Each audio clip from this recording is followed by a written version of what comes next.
ये बात 4 साल पुरानी है, जब मनीष अपनी माँ और बीवी नेहा के साथ सोलापुर शिफ्ट हुए थे। मनीष के बॉस ने उसे एक घर रेंट पर दिलवाया, जो काफी बड़ा और अच्छा था। लिविंग रूम के पास वाला कमरा माँ को पसंद आया, इसलिए मनीष ने अपनी माँ का सामान उसी कमरे में शिफ्ट कर दिया। वह सब खुश थे, लेकिन वो नहीं जानते थे कि उनकी खुशी जल्दी ही खत्म होने वाली थी। एक बार मनीष ऑफिस से घर आया।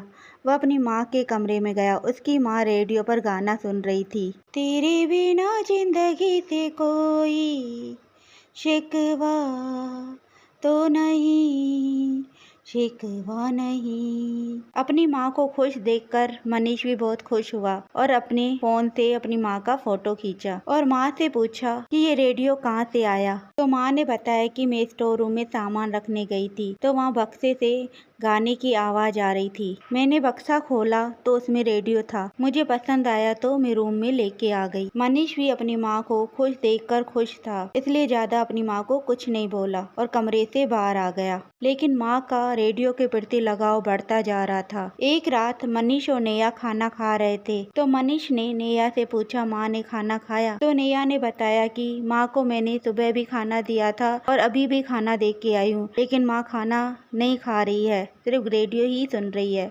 मनीष माँ के रूम में गया तो देखा खाना टेबल पर वैसे ही पड़ा है। माँ रेडियो पर गाना ही सुन रही थी। मनीष ने आवाज लगाई, माँ माँ। उसने उसका रिप्लाई नहीं दिया। मनीष ने अपनी माँ के हाथ से रेडियो लिया और बंद कर दिया। मनीष ने बोला, माँ खाना क्यों नहीं खा रही हो?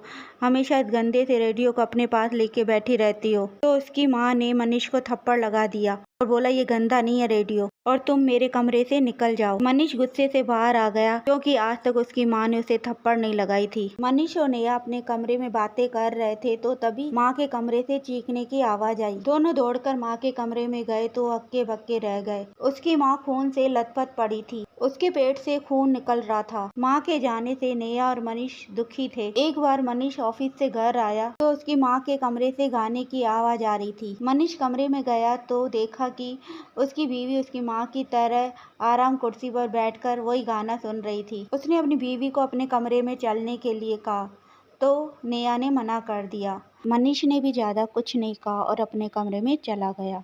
धीरे धीरे नेहा ने काम करना बंद कर दिया, सिर्फ वो अपनी माँ के कमरे में बैठकर गाना सुनती रहती। इसलिए मनीष ने घर के काम के लिए एक सर्वेंट रख दी। एक दिन मनीष ऑफिस में काम कर रहा था तो उसके लैंडलॉर्ड का फोन आया। उसने रेंट नहीं दिया था, इसलिए उसके पास कॉल आया। उसने उसकी माँ के बारे में पूछा तो मनीष ने बताया कि माँ को स्टोर रूम से एक रेडियो मिला था, उस पर वह गाना सुनती रहती थी और कुछ समय बाद गाना सुनते सुनते उनकी मौत हो गई। तो उसके लैंडलॉर्ड ने बताया कि मैं और पापा इसी घर में रहते थे। पापा अकेलेपन की वजह से रेडियो पर गाना सुनते रहते थे और शायद पापा की आत्मा इस रेडियो में हो। ये सुनकर मनीष जल्दी से ऑफिस से घर गया। जैसे ही वह अपनी माँ के रूम में गया तो उसकी बीवी वही गाना सुन रही थी। उसकी आंखें बिल्कुल सफेद पड़ी हुई थी और उसके हाथ में चाकू था। मनीष ने आवाज लगाई, नेहा नेहा, पर उसने कोई जवाब नहीं दिया। तो मनीष बोला, चाचा जी मुझे पता है आप हो। मनीष ने बोला, चाचा जी मेरी बीवी को छोड़ दो, मेरी बीवी ने तुम्हारा क्या बिगाड़ा है? तो चाचा जी बोले, मैं दुखी लोगों को मुक्ति दिलाना चाहता हूँ। तो मनीष बोला, मेरी बीवी को कोई दुख नहीं है, मैं उसके साथ खुश हूँ, वह मेरे साथ खुश है।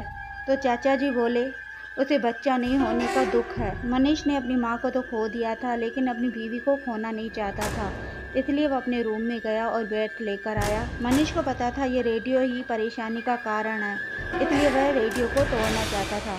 जैसे ही वह रेडियो को तोड़ने के लिए बैट आगे किया तो नेहा ने अपना सर आगे कर दिया और बैट उसके सर पर लग गया और वहीं पर ही नेहा की मौत हो गई। मनीष ये देखकर रोने लग गया कि उसके हाथों से ये क्या हो गया।